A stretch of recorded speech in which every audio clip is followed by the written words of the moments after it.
Hello friends, good morning. Welcome back to our new channel village family blog. তো দেখো সকাল সকাল আমরা কই আই পড়ছি, শুভ আমি স্যারের বাড়িতে আই পড়ছি।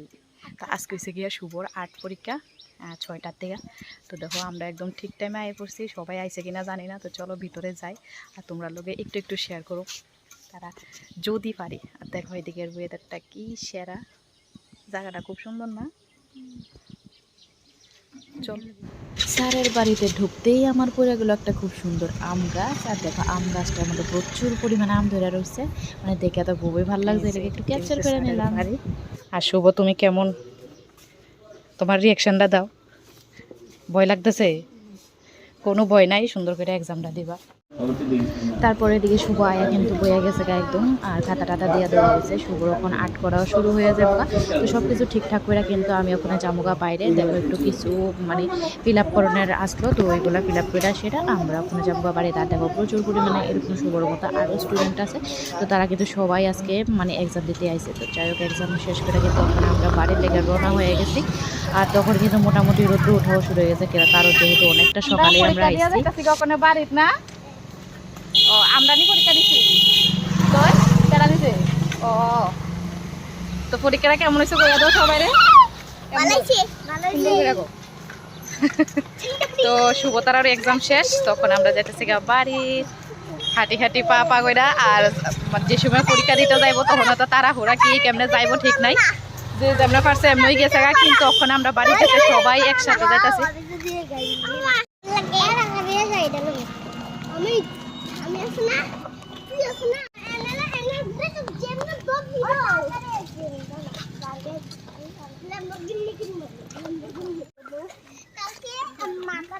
আশ্রমেরও পূজা দেওয়া হয়েছে না, দেখো আশ্রমের ঠাকুরও ফুল তুলতেছে।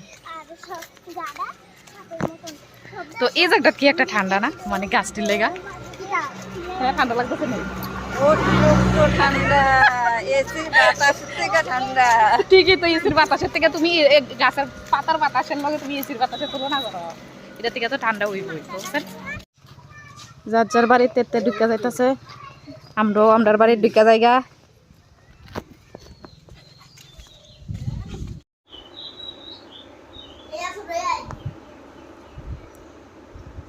এই জল দে না।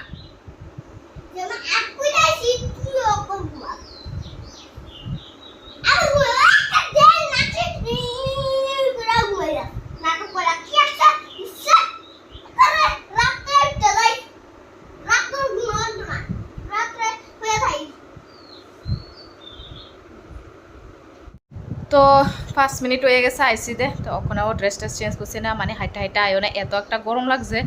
তো ফ্যানটা চালাইয়া একটু বইলাম। তো ওখানে ড্রেসটা চেঞ্জ করে সুজা জামুগা স্নান করতে, কারণ আজকে কিন্তু গোপুসোনা সেবাটা দেওয়া হয়েছে না। ওখানে তাড়াতাড়ি স্নানটা করে আগে গোপুসোনা সেবাটা দিব।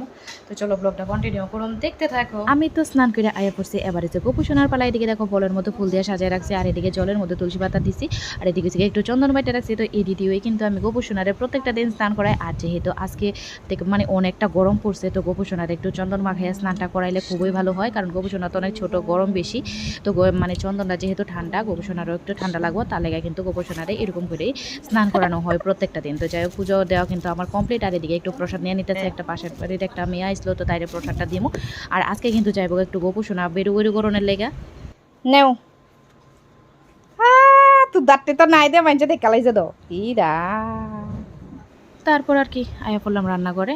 তো আয়া দেখি গিয়ে আমার শাশুড়িমা সব কিছু সবজিপাতি কুট্টা কাটটা ধুয়ে রাখছে। তো এইদিকে লচ্ছিম কেটে রাখছে, আর এদিকে সজনা আলু কেটে রাখছে। এদিকে রান্না বান্না করুন, তার আগে কিন্তু আমি একটু টিফিন খেয়ে নেবো। আর টিফিনের মধ্যে আজকে দেখো ব্রেড আর চানাচুর। তো তোমরা কে কে খাও ব্রেড দেওয়া চানাচুর দেওয়া?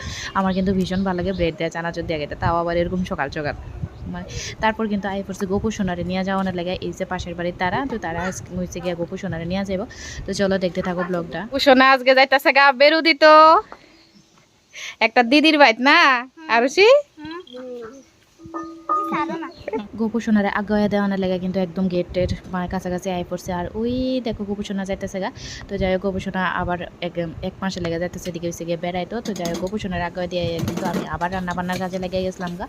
তো এদিকে দেখো আমি হচ্ছে গিয়া লচ্ছেম দিয়ে মাছ দিয়ে রান্নাবান্না করতেছি, আর পাশে দিয়ে কিন্তু বসাই দিচ্ছি হচ্ছে গিয়া ডাল। তো এদিকে ডালটাও সিদ্ধ হয়ে যেতেছে, আর এদিকে আমি তরকারিতেও ঝোল দিয়ে লাইতেছি। আর ওখানে যেহেতু গরমের দিন তো একটু টমেটো দিয়েই ডালটা রান্না করুম। তো যাই হোক ডালটা কিন্তু তখনই সিদ্ধ হয়ে গেছে, একটু ঘুই ডালমো। আর মানে এরকম ডালটা না যত বেশি সিদ্ধ হয় ততই ভালো লাগে। আর ওখানে তেনে তো মানে চুকা ছাড়া খাওয়ানি জানে। তো যাই হোক আমার রান্না বান্না ওখানে কমপ্লিট। আর এই জিনিসটা দেখে বুঝতে পারতেছো না যে কে আইসে আমরার বাড়ি, তো কার লাগে এই জিনিসটা এখানে নিয়ে রাখছি। তো দাঁড়াও তোমরা লগে একটু পরেই শেয়ার করে দিতেছি কে আইসে। তো এইদিকে দেখো আমরা বিশেষণাটা রোদের মধ্যে দাঁড়ায় দাঁড়ায় ঘাস খাইতেছে। তো তারপর দেখো এই যে একটা স্লিপিং ব্যাগ, আর এই স্লিপিং ব্যাগের মধ্যে শুভ হয়েছে দুইকে দেখো কি পরিমাণে দুষ্টামি করতেছে। তো যাই হোক আজকে অনেকদিন পর কিন্তু শুভর পাপা বাড়িতে আছে, আর আইতে কিন্তু এই স্লিপিং ব্যাগটা নিয়ে আইছে। তো এটা বাড়িতে রেখা যাবো, আর এটা নিয়ে সেরা শুভ দুষ্টামি শুরু করে দিছে। তো যাই হোক এরপরে কিন্তু দেখো একটা জানলার মধ্যে কি সুন্দর পাখি আই বসে। তো আমিও ক্যামেরাটা অন করলাম, শুভ কাছে গেছে আর পাখিটাও একদম একদম দৌড় দিছে। তো যাই হোক একদম আয় পড়ছে সন্ধ্যার সময়। আর সন্ধ্যার সময় দেখলাম খুব সুন্দর একটা দৃশ্য। তো সন্ধ্যা মানে অন্ধকার না হইতে কিন্তু চাঁদ মামা উঠে গেছে। আর আজকে কিন্তু সন্ধ্যাবাতি দেওয়ানোর দায়িত্বটা পড়ছে শুভর। তো শুভ দেখো সারা বাড়ি একদম ধূপধুনা দিয়ে দিতেছে, আজকে ধূপকাঠি দিয়ে সেরা। আর সুন্দর করে একদম তুলসীর বেদির মধ্যে নমস্কার দিতেছে। তো যাই হোক আজকে কিন্তু অক্ষণ পর্যন্ত অন্ধকার হয়েছে না। শুভ কিন্তু অক্ষণে যাই বোগা হয়েছে গিয়া একটু বাজারে। শুভ কইতাছে যে আজকে মানে দই ফুচকা খাওয়ার খুব ইচ্ছে হইতেছে শুভর। তো আমিও বললাম আচ্ছা ঠিক আছে তুমি যাও, তুমি দই ফুচকা খাই আইও, আর মার লাগে কিন্তু জল ফুচকা নিয়ে আইও। আমারও খুব অনেকদিন ধরে ইচ্ছা করতেছে জল ফুচকা খাওয়ার লাগে। তো শুভ খেতে কি মানে না খায়া সব কিছুই বাড়িতে নিয়ে আই পড়ছে। তো এদিকে দেখো দই ফুচকাও নিয়ে আই পড়ছে, জল ফুচকাও নিয়ে আই পড়ছে। তো আয়া কিন্তু একদম আমরা বইয়া গেছি কারণ নিচে সবাই ওখানে বইয়ে এসে বইয়া মানে খামো। আর তো এদিকে দেখো শুভর বাবা বানায় দিতেছে আমরা, আর আমরা দিতেছে গিয়া এটার মজা লইতেছি। তো এই যে ফুচকাটি দেখা কার ইচ্ছা করতেছে কোছেন। তো তারপরে ফুচকা টুচকা খায়া কিন্তু আমার রান্না বান্না আবার শুরু। আর এদিকে দেখো তাই নিয়ে একদম ফাঁকা টাকা লাগায় সুন্দর করে বইয়া বইয়া এদিকে চানাচুর খাইতেছে। আর আমি এদিকে বসাইছি রান্না বান্না। তো মাছ আনছিল আবার। তো এদিকে মাছটা আমি ভাজি বসাই দিচ্ছি, আর বসাম হয়েছে গিয়া ভাত একদম চাল ওয়াইনা রাখছি ধুয়া টুয়া। আর আমি কিন্তু দেখো একদম রাইস কুকারে দিতাম পারতেছে না, কারণ শুভ এদিকে ফ্যান চালাই রাখছে। এই প্লাগটা খুললেই তো আমি রাইস কুকারের প্লাগটা লাগাবো, তাই না? তো যাই হোক আজকের ব্লগটা আমার এদিকেই শেষ করানো লাগতেছে। তো চলো আবার দেখা হইতেছে নেক্সট।